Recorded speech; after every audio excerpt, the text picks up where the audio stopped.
The Honda Passport TrailSport is the perfect car for the moment. Automakers are going all in on practical ruggedness in America because we're in an era when people don't just want to get outside. They want to look like they get outside because it makes them seem more active and interesting. Some of these vehicles just look hardcore. Others actually play the part. The Passport? Oh, it plays the part all right. It plays it very well. This is the 2026 Honda Passport TrailSport Elite. I'm Alanis King, and this video is brought to you by our partner XPEL. More on them later. The Honda Passport TrailSport is a normal, everyday commuter crossover turned into a hardcore off-roader, and it is so good at what it does. So let's go for a drive, and stick around for the end of this video to get this Passport's full report card.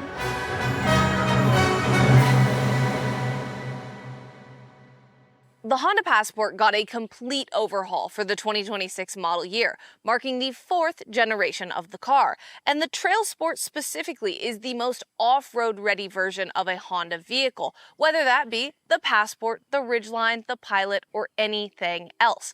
I first drove the Passport TrailSport when it was a prototype in Moab in late 2024, and it had camouflage all over the outside. It had tarps all over the inside, and Honda was only discussing specifically off-road features and off-road drivability at the time. We didn't even know the horsepower of the vehicle when we went and drove it. But when I left Moab after driving this vehicle, I was like, whoa, that is a good one.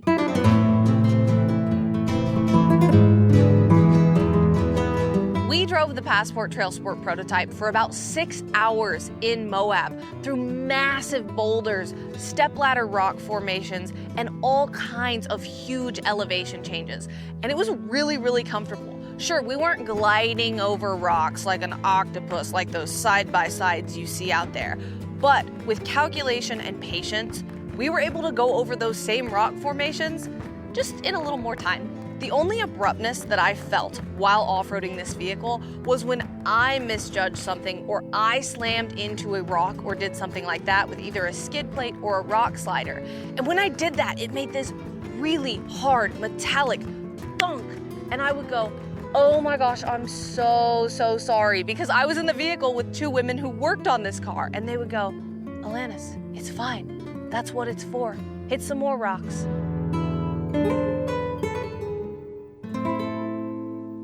When I drove the Honda Passport TrailSport prototype in Moab, I was covered in dust and dirt. My shoes were red for days.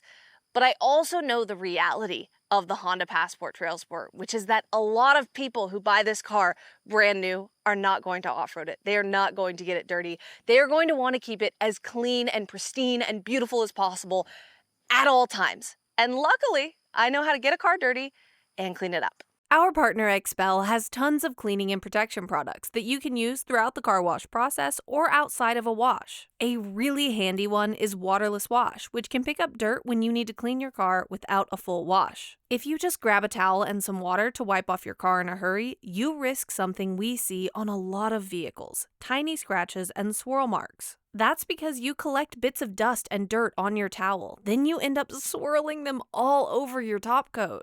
XPEL's waterless wash has dirt encapsulation technology, which encapsulates the dirt layer and lifts it.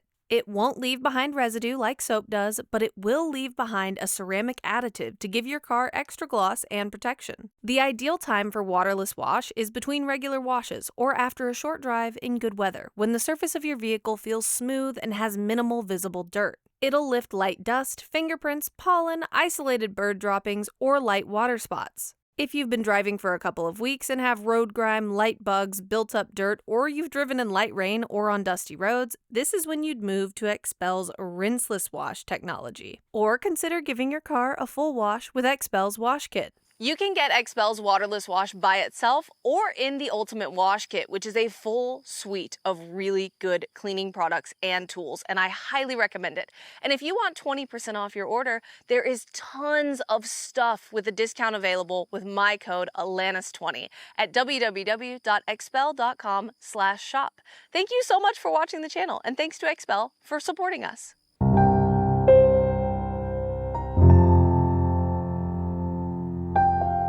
I have been a massive fan of the Honda Passport TrailSport since I first drove the prototype in late 2024.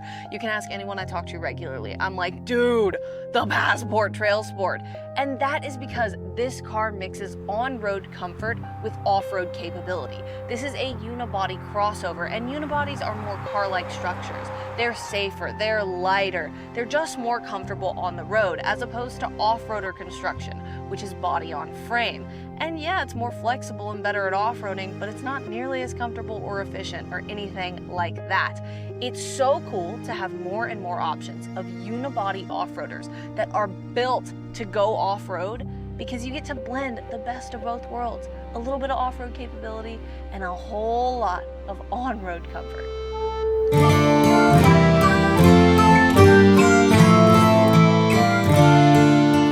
In Moab, Honda told us the production Passport TrailSport, which is this guy, would have all kinds of off-road features and options, such as steel underbody protection and rock sliders, so you don't hurt your car when you're going over really harsh terrain. A factory rear hitch for towing and being a first point of contact while off-roading so you don't slam the rear fascia into a rock. Hidden exhaust tips, again, so you don't slam them into a rock. Off-road cameras that can help you angle your wheels and see the terrain under you. Cast iron loop recovery points on the front of the crossover, sunken valve stems on the tires so you don't scrape them or break them off, and new 31-inch tires that would be the largest in the Honda lineup. Remember that not all of these features are standard, especially on lower TrailSport trims, so always confirm what a particular car has before buying it. Honda told us that these front recovery loops are rated for 2 times the gross vehicle weight, and that they're designed to hold strong when pulled, but collapse when pushed. So if you hit something or someone, you don't just impale them with cast iron. But I keep kicking them and trying to get them to collapse, and I can't. I have seen a diagram of it and how it's supposed to work though.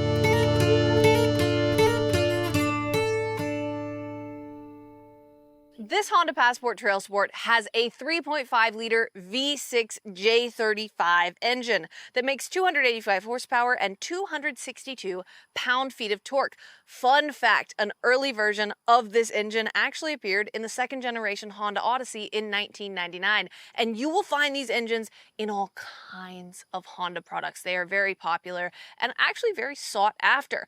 This car has a 10-speed automatic transmission, which is an upgrade from the outgoing Passport, which had less horsepower and a 9-speed auto. In the Honda Passport TrailSport, this power goes to all 4 wheels through torque vectoring all-wheel drive. And what torque vectoring does is it allows a vehicle to send different amounts of torque to different wheels depending on traction, acceleration, and all kinds of different driving conditions to give you the best possible way to put the power down. And in addition to that, in trail mode, we have torque logic, which is a system that will detect if you have one wheel off the ground not having traction, and it will send a bunch of torque to the other wheel. And then the vehicle will sense when your wheel hits the ground again, and it will slowly start delivering more torque to it so you can get rolling and not stuck with a wheel in the air. The 2026 Honda Passport TrailSport Elite is one of the highest trims of the Passport TrailSport, and it starts at $52,450 American dollars. And the Monroney on this car, I do not think is accurate. It only has one listed option, which is the Platinum White Pearl paint for $455. But I think there are quite a few other options on this vehicle that are just not listed there. So the total price of this car is, who knows? Before we drive the 2026 Honda Passport TrailSport Elite, we have to ask a very important question, which is, how many Atlantises can fit in this Passport TrailSport's trunk? Now, I just opened it with the key, and I think keys are very important. They're the thing you touch and feel, and this key is pretty nice. It has a decent weight to it. It has buttons on it, which not all modern keys do, and I like the fact that the Honda logo is encased in a shiny plastic material because it just looks nicer. Now, the issue with this shiny plastic material is that it will get scratched up in daily use. The one that I already have already has scratches on it, but thankfully, we know a company that makes protection film. Let's close this thing and see how many Atlantises fit. Ooh, this is a solid rear trunk space. It's kind of high up, so you don't have a lot of vertical space, but I'm gonna say if you stacked the Atlantises in here, this is gonna be 4 with the rear seats up. It's time to drive the 2026 Honda Passport TrailSport Elite, and I am very excited because I really like this car. Now, before I talk about driving impressions, I want to tell you what I think about the interior and comfort and things like that on this car. I will start by saying the interior on this car is very well styled. It's not super futuristic, it's not anything that's super out there, so I think it will age well. We have stuff like exposed vents and everything like that, and it may not look the fanciest in the world, but I think it will do well over the test of time, and people won't look at it in 10 years and go, whew, that is very, very 2020s. I like all the styling and the materials and stuff like that. We have these Passport TrailSport logos on the backs of the seats. Got orange stitching in here that I think is very tasteful but not over the top. And the materials are so soft. So when I'm driving, I typically put my elbow right here on top of the center console, and I put my other elbow on the door card in this Passport TrailSport. And the materials on both are this soft, leathery material, and it feels really nice to rest my elbow on there. There are also other interior materials that I really like, in addition to the cushy leather feeling. I like the fact that we have this piano black substitute inside this Passport TrailSport. It's like this patterned piano black that makes the overall piece more dull. But then you look around and you go, there's still piano black in here. Why didn't they just put that checked pattern on everything? Why is there piano black around the shifting buttons? Why is there piano black on the steering wheel? I wish I could tell you. Honda, why?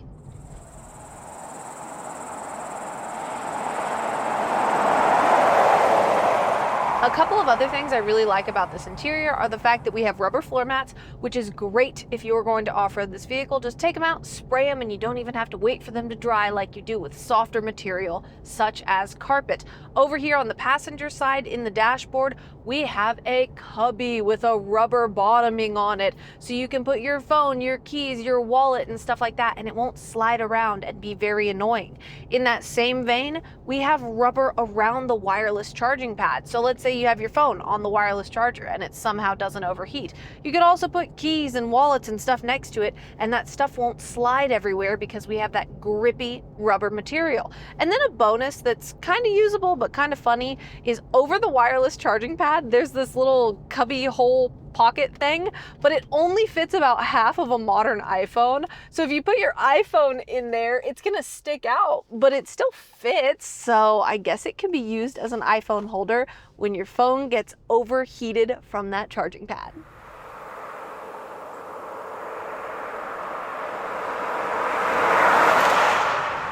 The final thing I'll say about this interior is the fact that there's a giant Passport logo on the dashboard, kind of like there's a giant Passport logo on the back of the vehicle. And in my opinion, it's just too much. It just screams Passport, and I would rather not have that because it just, I don't know, it's too much for me. It doesn't look very good in my opinion. It looks a little tacky, and I could live with it because this is a really, really, really good vehicle, but it's not my personal preference.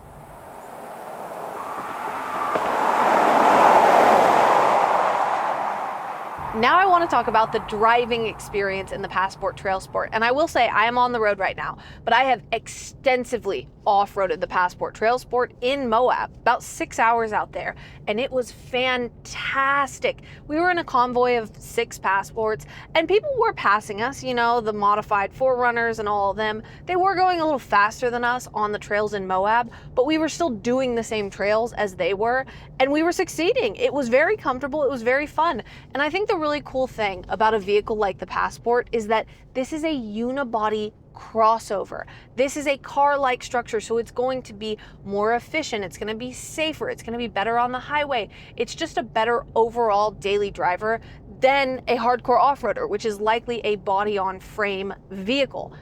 And yet, this is so good at off-roading that if you like off-roading and you go to Moab and stuff like that, this'll do. It's not going to be the most hardcore thing in the world, but it will do, and it will get you through a lot of trails. And I think it's so cool that you can have a comfortable daily driver that is also hardcore off-road. It's awesome. I love the philosophy of the Passport TrailSport.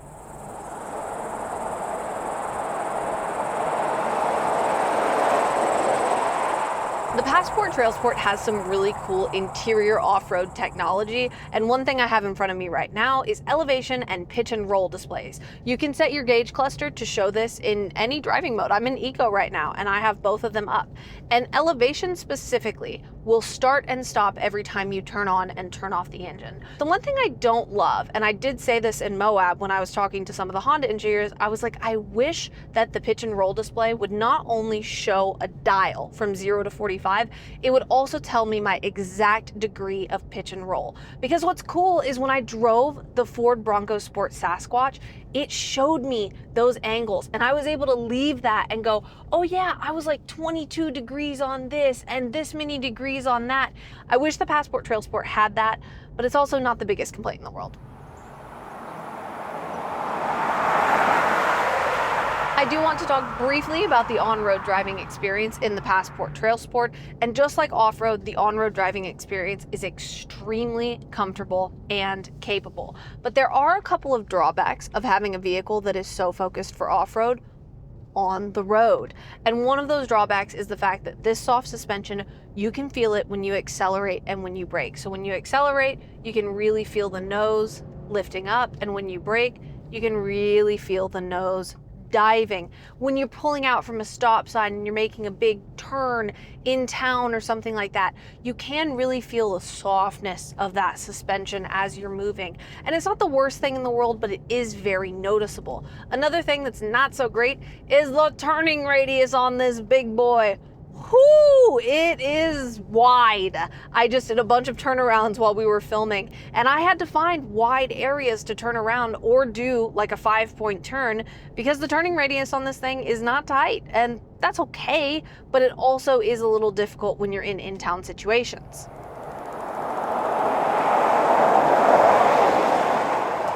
The last two things I want to discuss about driving this Passport TrailSport on road is the fact that there is not a lot of wind and road noise at all. The second thing I want to mention is that the lane centering system is good and serviceable, and it will work for a long road trip, but it's not the best I have ever driven. It does veer a little bit, so it's not a perfect system. It's not the best system in the world, but it's pretty good. And if you were to drive this on the highway, you would be totally fine.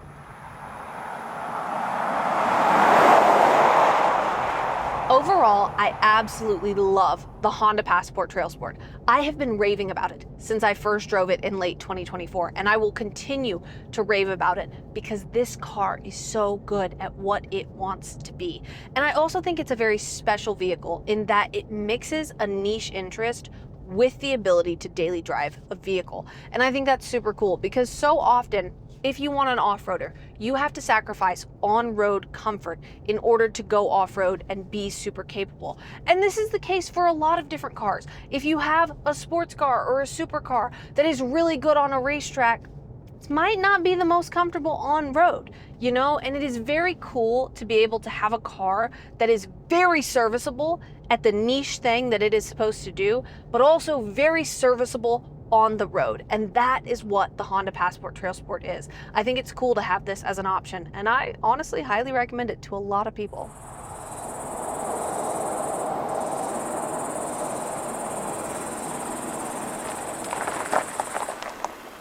Now that we've driven the 2026 Honda Passport TrailSport Elite, it's time to give it a grade. Welcome to Alanis's report card.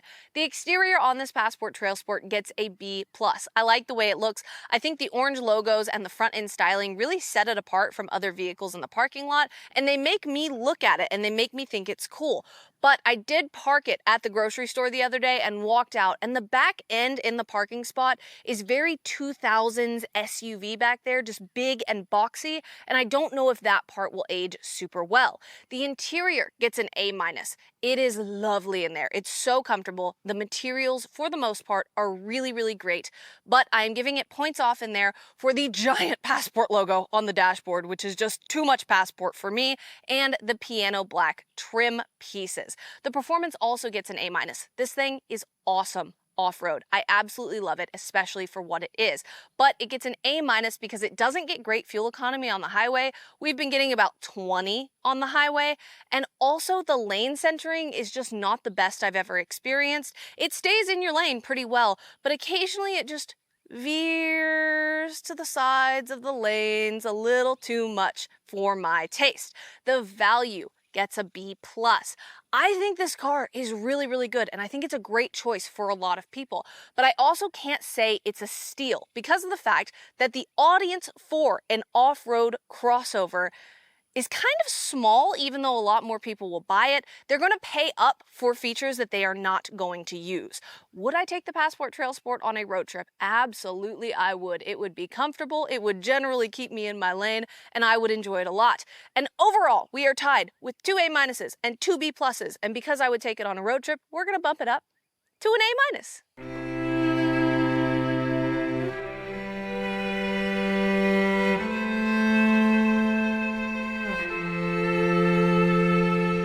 When I first drove the Honda Passport TrailSport in Moab, I did not have it circled as potentially one of my favorite cars of the year, but it immediately became that. The Passport TrailSport is a practical SUV that blends on-road comfort with off-road performance, and if you use it as such, it will be so good to you. For decades in the American market, we have seen the democratization of speed, making modern normal cars much faster and more powerful than performance cars of years past. Cars like the Passport, to me, are the democratization of off-roading. They take a commuter SUV and they make it so capable off-road that normal people and normal buyers can go out there and conquer a bunch of trails. And that is so cool. Just give us a few extra minutes to get up the mountain, all right?